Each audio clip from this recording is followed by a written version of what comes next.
Lisa had always been the kind of person who spoke her mind. Growing up, her family praised her for being direct and honest. Teachers called her confident. Friends said she never sugarcoated anything. But somewhere along the way, being honest had turned into something else entirely. Her words had become sharp tools that could cut deep, and she had forgotten how to put them away. At 34, Lisa worked as a marketing manager at a big company downtown.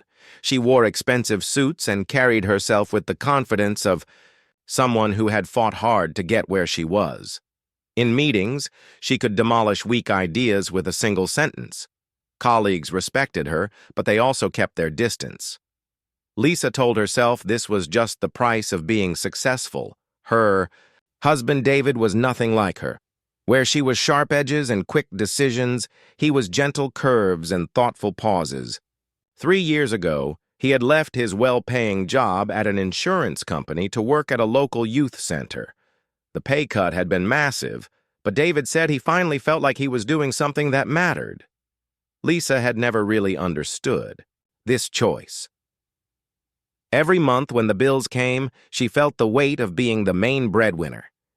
Every time her friends talked about their husbands' promotions and bonuses, she felt embarrassed. David seemed happy working with troubled teenagers, teaching them life skills and helping them stay out of trouble.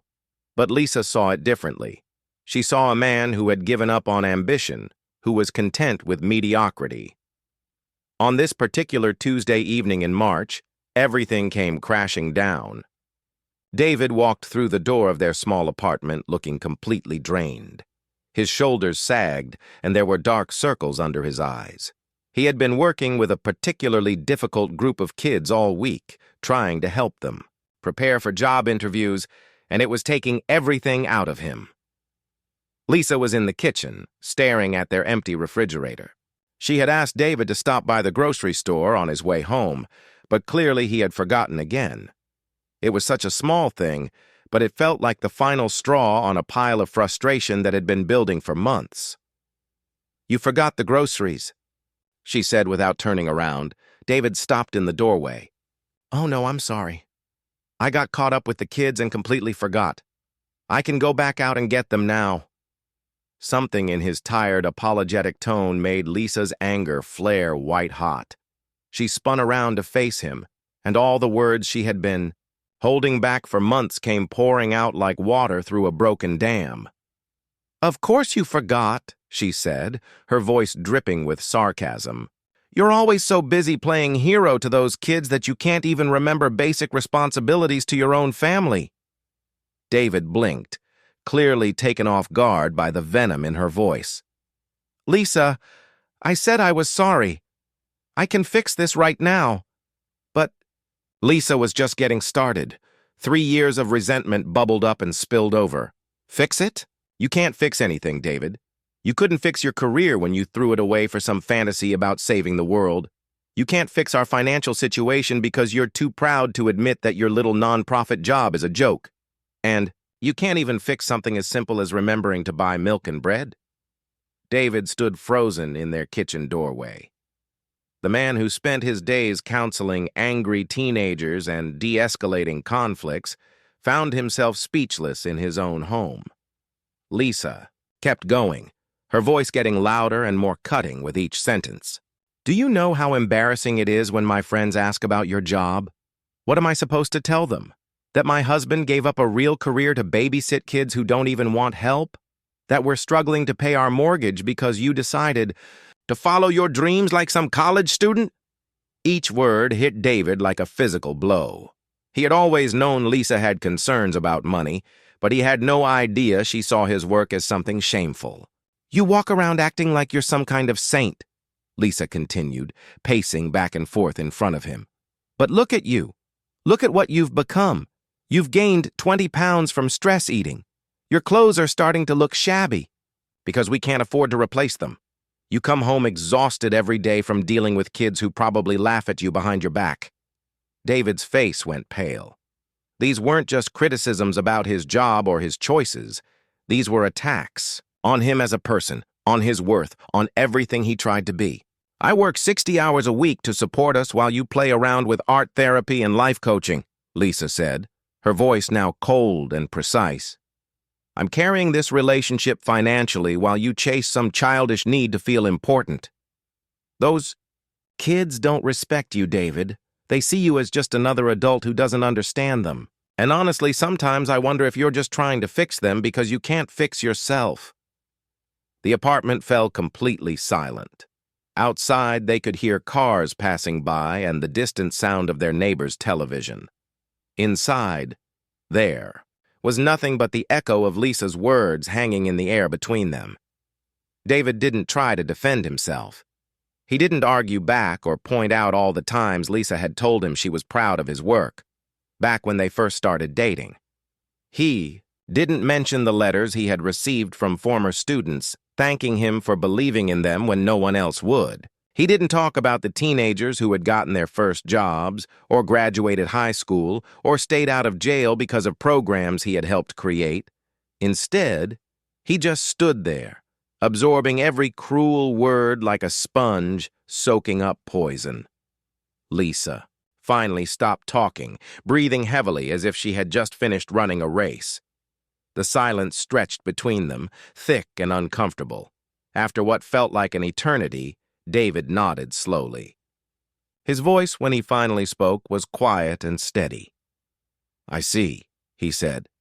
He walked past Lisa to the small closet by the front door, where he kept his jacket and keys.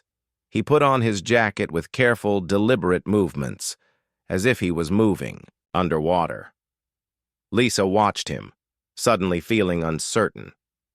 This wasn't how these arguments usually went. Usually, David would try to calm her down, would apologize, and promise to do better. He would make tea, and they would talk it through until they found some kind of middle ground. But this time was different. David picked up his keys and walked to the front door. He paused for just a moment with his hand on the doorknob, and Lisa thought he might turn around and say something. Instead, he opened the door, stepped outside, and closed it quietly behind him. Lisa stood alone in her kitchen, surrounded by the silence she had created.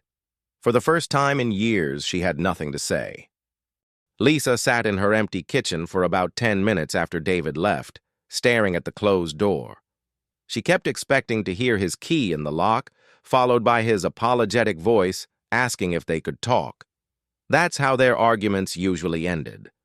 David would take a short walk around the block to cool off, then come back ready to make peace. But 10 minutes turned into 30, then an hour.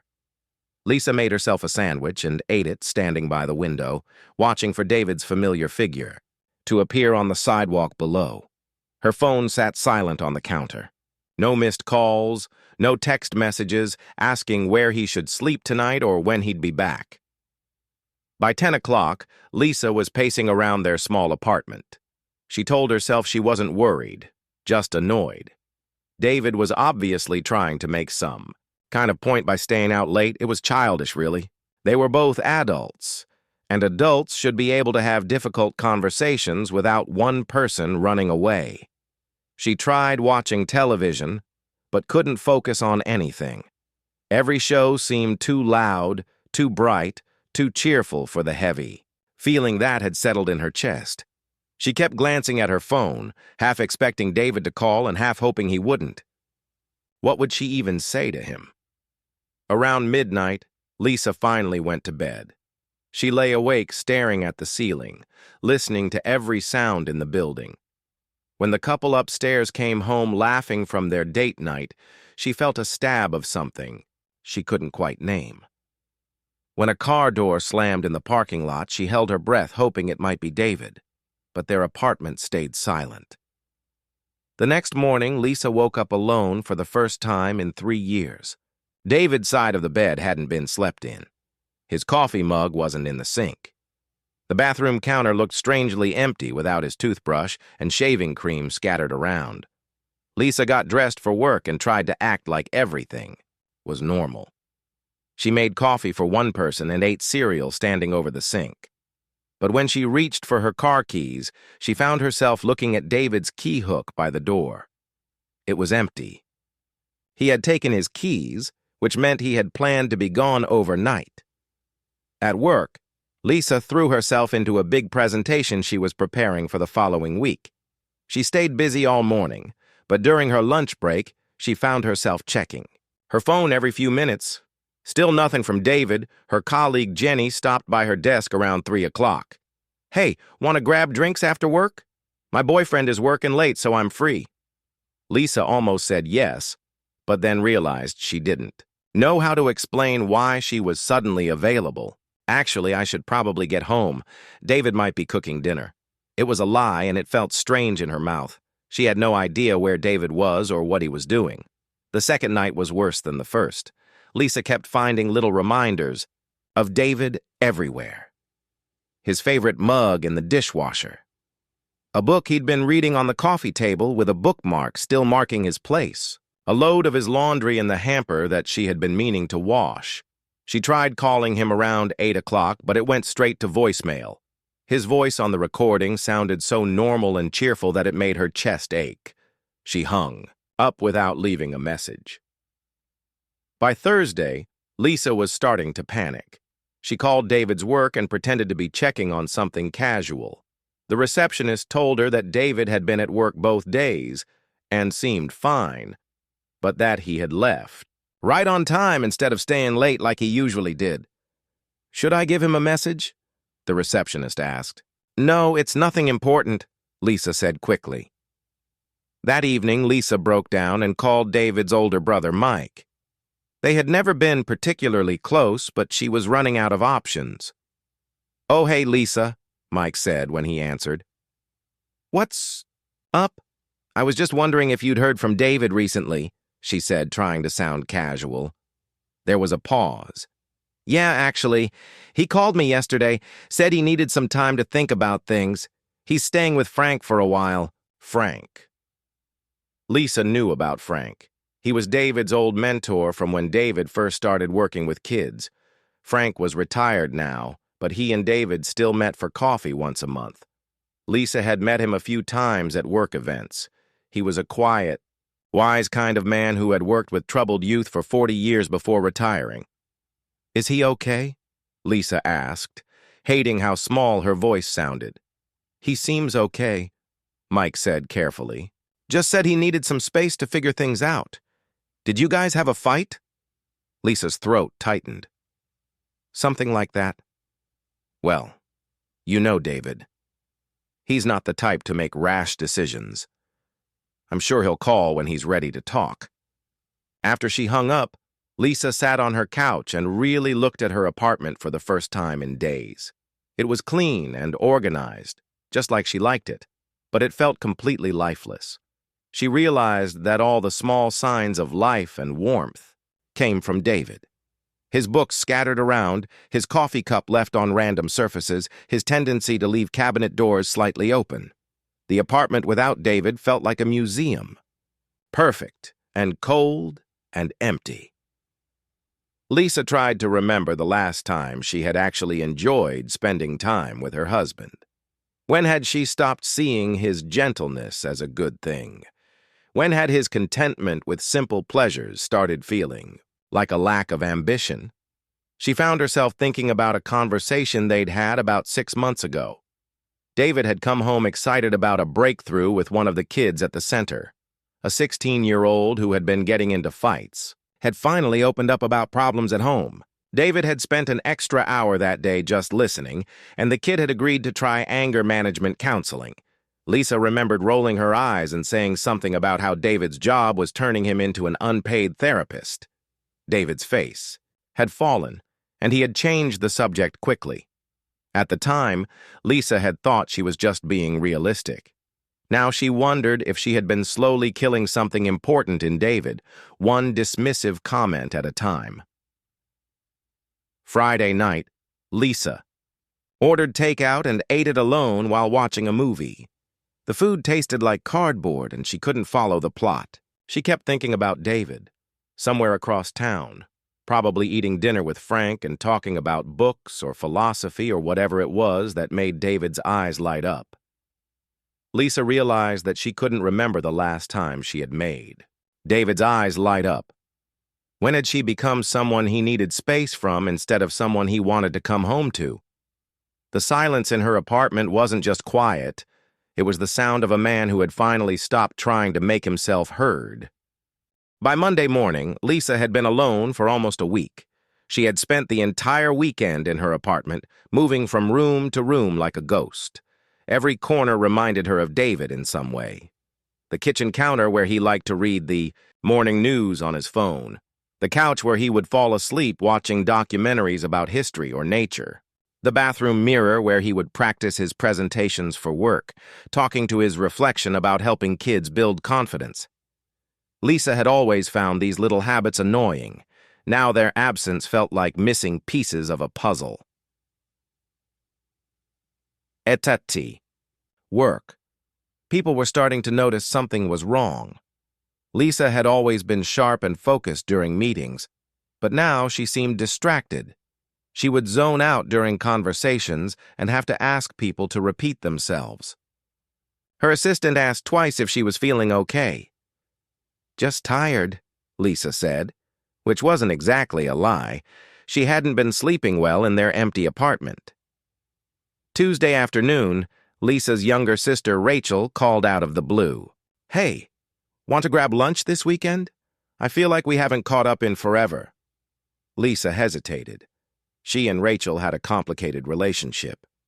Rachel was a kindergarten teacher who had married her college boyfriend and seemed perfectly happy with her quiet, simple life.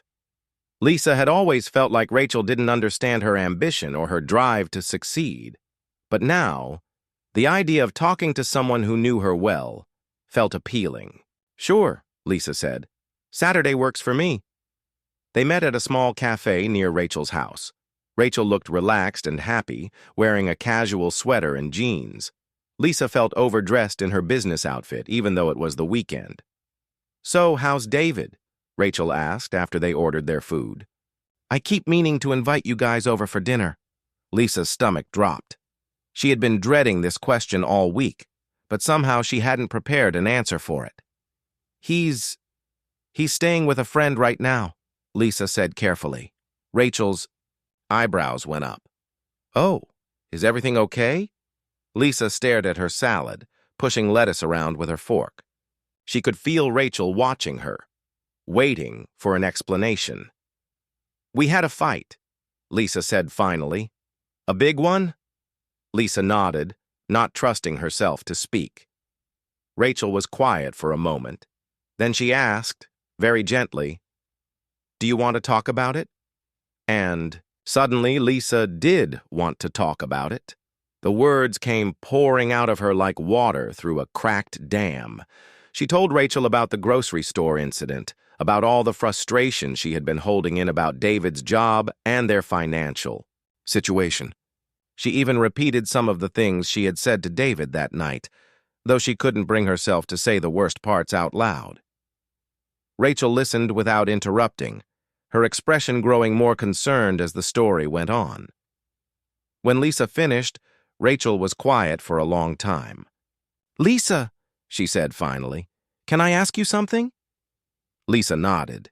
"Do you even like David anymore?" The question hit Lisa like a slap. "Of course I like David. I love him. He's my husband."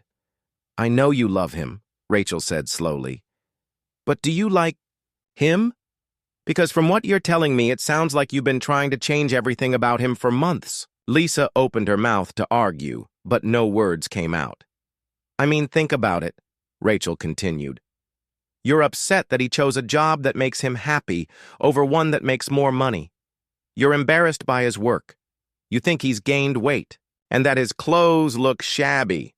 You don't like that he's gentle with difficult kids instead of being tough with them. What exactly do you like about David as he actually is right now?" Lisa felt her cheeks burning. "It's not that simple, Rachel. You don't understand the pressure of being the main breadwinner. You and Tom both have stable jobs. You don't know what it's like to worry about money all the time." "But Lisa," Rachel said gently, "David didn't force you to be the main breadwinner. He took a job that pays less because it's meaningful to him. That was his choice to make. And you could have supported him, or talked about your concerns like a team. Instead, it sounds like you've been punishing him for not being the person you want him to be. Lisa felt tears starting to burn behind her eyes. I don't know how we got here. I don't know when I became someone who says such cruel things to the person I'm supposed to love most. Rachel reached across the table and squeezed Lisa's hand. The fact that you're asking that question means you're not lost yet. But Lisa, you hurt him badly. And from what you're telling me, this wasn't just one fight. This has been building for a long time. That night, Lisa sat alone in her living room with a notebook and pen. She started writing down every criticism she could remember making about David in the past year. The list was longer than she expected and more painful than she was prepared for. She had criticized his job, his salary, his appearance, his friends, his hobbies, even the way he laughed. At movies, she didn't find funny. She had rolled her eyes when he got excited about small victories at work. She had made sarcastic comments when he spent extra time helping a kid in crisis. She had acted like his kindness was weakness and his contentment was laziness. Lisa looked at her list and realized she had been systematically tearing down everything that made David who he was. She had been trying to reshape him into someone completely different, someone more like her, or more like what she thought she wanted in a husband. But the David she was trying to create wasn't the David she had fallen in love with. She had fallen for his gentleness, his way of seeing good in people, his contentment with simple pleasures. She had loved that he cared more about making a difference than making money. When had those qualities stopped being attractive to her? When had she decided that his values were wrong and hers were right? Lisa thought about the kids David worked with every day. She had always pictured them as ungrateful troublemakers who took advantage of David's kindness. But what if they weren't? What if they were just kids who needed someone to believe in them? What if David really was making a difference in ways that couldn't be measured in dollars? She remembered the night David had come home excited about helping a 17-year-old get his first job. The kid had been living in foster care since he was 12 and had never had an adult believe he was capable of anything. David had worked with him for weeks, practicing interview skills and helping him fill out applications. When the kid got hired at a local grocery store, he had called David crying with happiness. Lisa had barely looked up from her laptop when David told her the story. She had said something about how nice it was, but she had been focused on a work email. Now she realized that David had been sharing something really important with her, and she had treated it like it didn't matter. How many moments like that had she dismissed? How many times had David tried to connect with her about something meaningful to him, only to be met with indifference or criticism? Lisa put down her pen and notebook. She walked to the window and looked out at the street where she and David used to take evening walks together. They would talk about their days, make plans for the weekend, point out interesting houses or gardens they liked. When had they stopped taking those walks? When had they stopped talking about anything deeper than groceries and bills and whose turn it was to do laundry? Lisa realized that somewhere along the way, she had stopped seeing David as her partner and started seeing him as a project that needed fixing. And in trying to fix him, she had broken something precious that might not be repairable. The apartment felt colder than ever that night.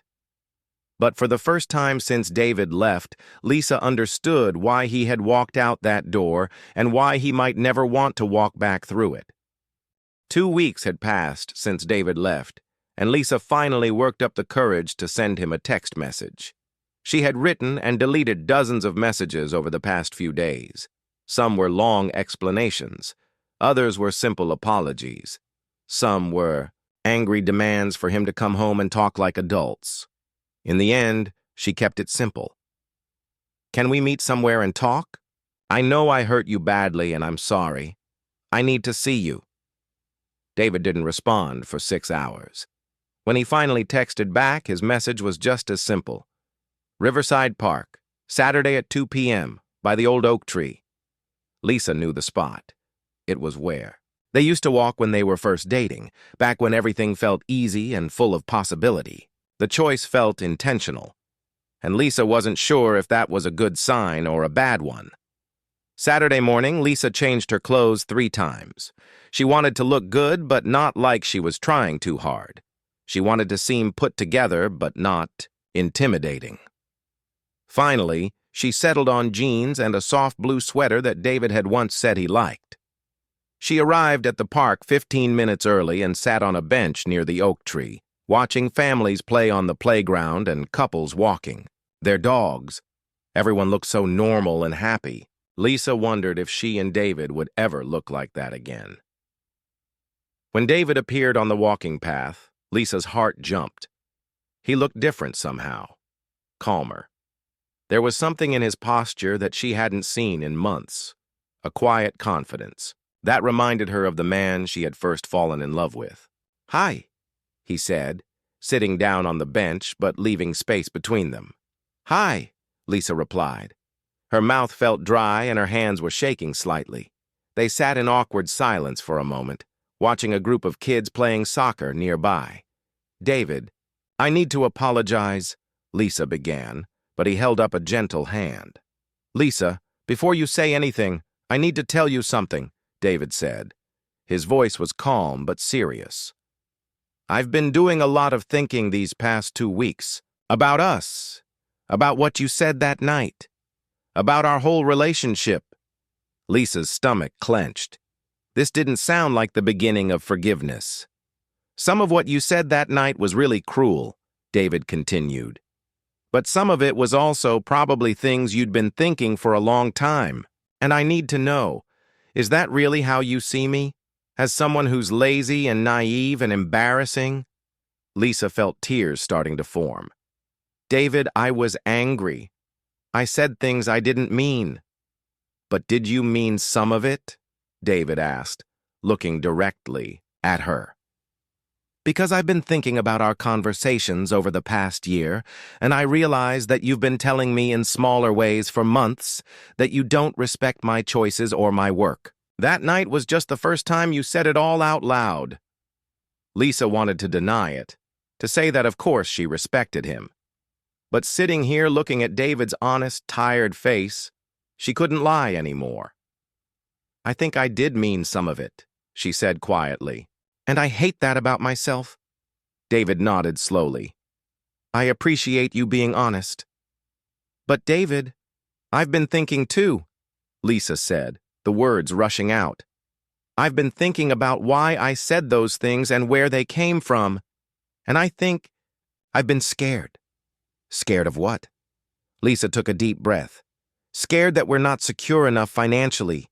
Scared that I'm carrying too much responsibility. Scared that you're happier with your work than you are with me. And instead of talking to you about those fears, I turned them into attacks on you." David was quiet, considering her words. "I realized something else," Lisa continued. "I fell in love with your kindness and your passion for helping people. But then I spent months trying to change those exact qualities. I was trying to turn you into someone completely different because I thought that would solve my fears about money and security." "Lisa," David said gently, "why didn't you just talk to me about being worried about money? We could have figured that out together." Lisa felt a tear roll down her cheek. "I don't know.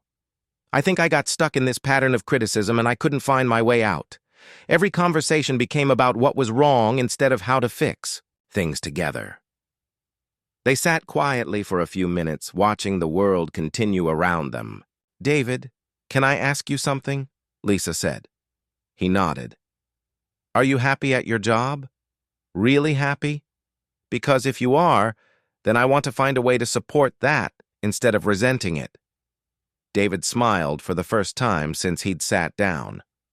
"I love my job, Lisa. I know it doesn't pay much, but I feel like I'm actually making a difference. Some of these kids have never had an adult believe in them before. When I see one of them graduate or get a job or just make it through a tough day without giving up, it feels like the most important work in the world." Lisa watched David's face light up as he talked about his work, and she realized this was the first time in months that she had really listened when he talked about the kids at the center. "Tell me about them," she said. "Tell me about the kids you're working with." David looked surprised, but pleased. For the next 20 minutes, he told her stories about teenagers who were overcoming incredible challenges.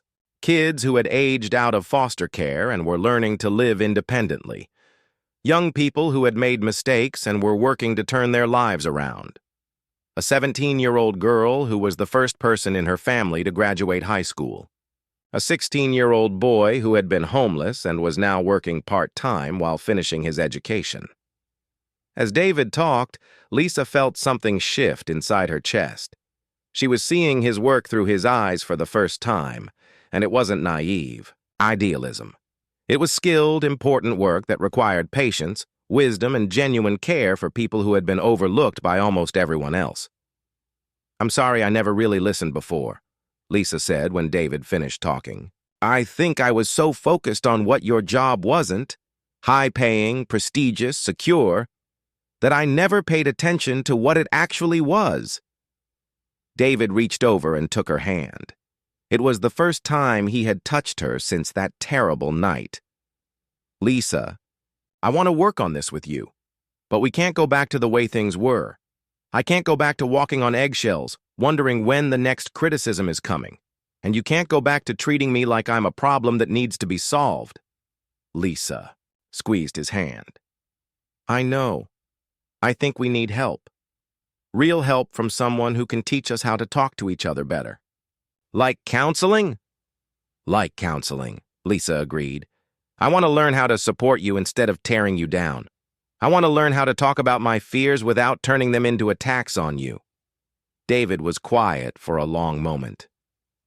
"Okay," he said finally. "Let's try counseling.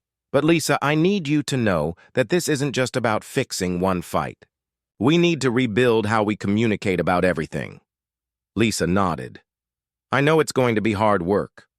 But David, I want to be the kind of partner who makes you feel loved and supported, not criticized and judged.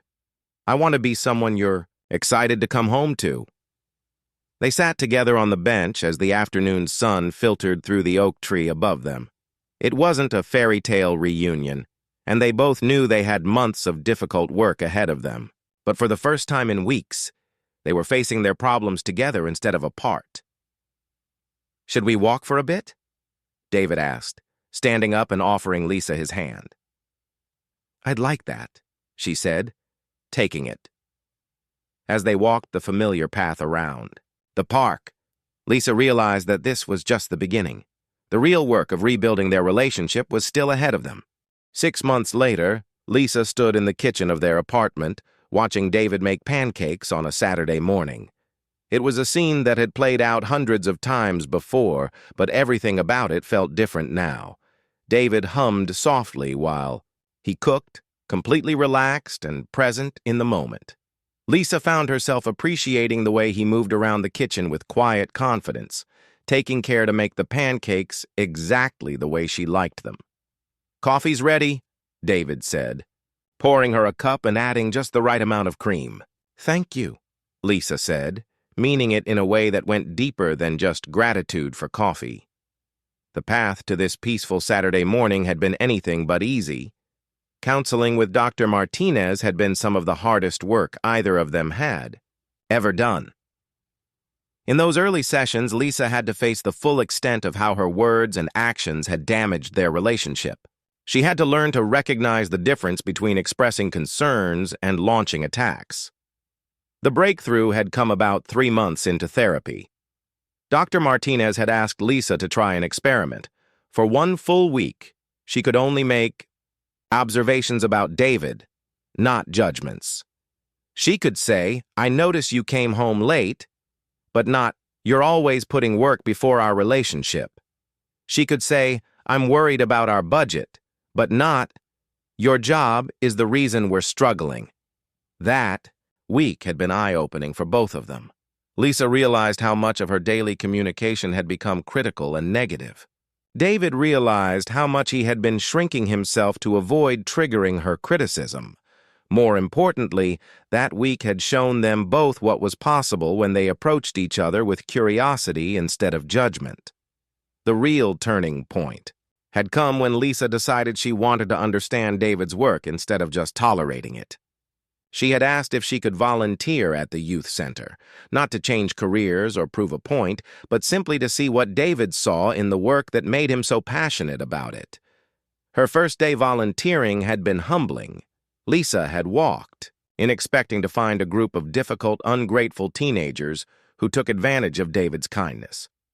Instead, she found young people dealing with challenges she had never imagined. Kids who were working jobs while finishing high school, support younger siblings, teenagers who had been failed by multiple adult systems but were still trying to build better lives for themselves. She watched David work with a 15-year-old named Alex, who had been kicked out of 3 schools for fighting.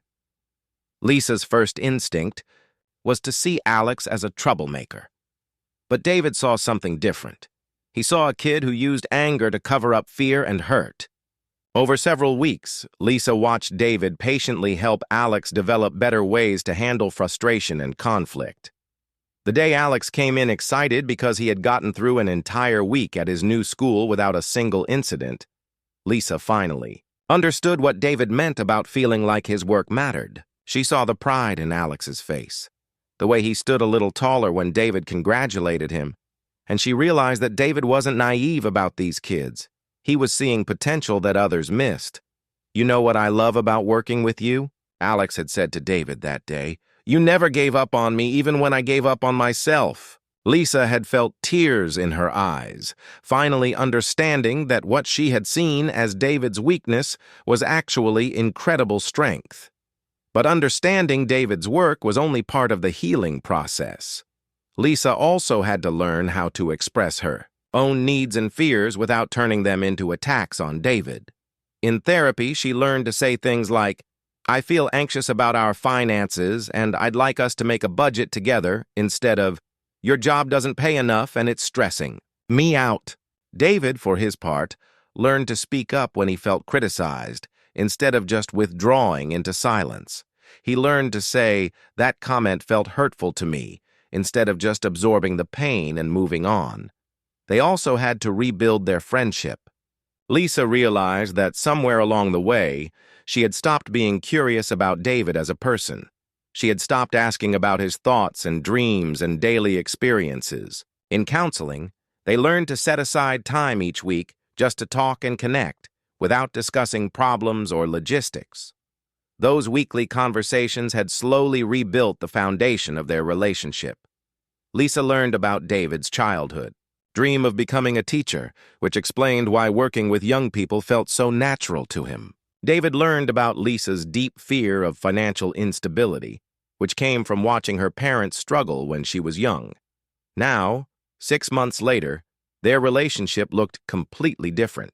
They still had disagreements, but they had learned to approach conflict as a team trying to solve a problem together rather than opponents trying to win an argument. "Want to take a walk after breakfast?" David asked, flipping the last pancake. "Actually," Lisa said, "I was thinking we could go to the center today. You mentioned that graduation ceremony for the kids in the job training program?" David's face lit up. "You want to come to that?" "Of course I do. Alex is graduating, right? I want to see him get his certificate." Lisa had been attending more events at the youth center, and she genuinely enjoyed them now. She loved seeing the kids David worked with achieve their goals, and she loved seeing David in his element, surrounded by young people who looked up to him. "There's something I want to tell you," Lisa said as they sat down to eat. "I've been thinking about maybe changing jobs." David looked surprised. "Really? I thought you loved your work." "I do love parts of it," Lisa said. "But I've been wondering if there's something I could do that feels more meaningful.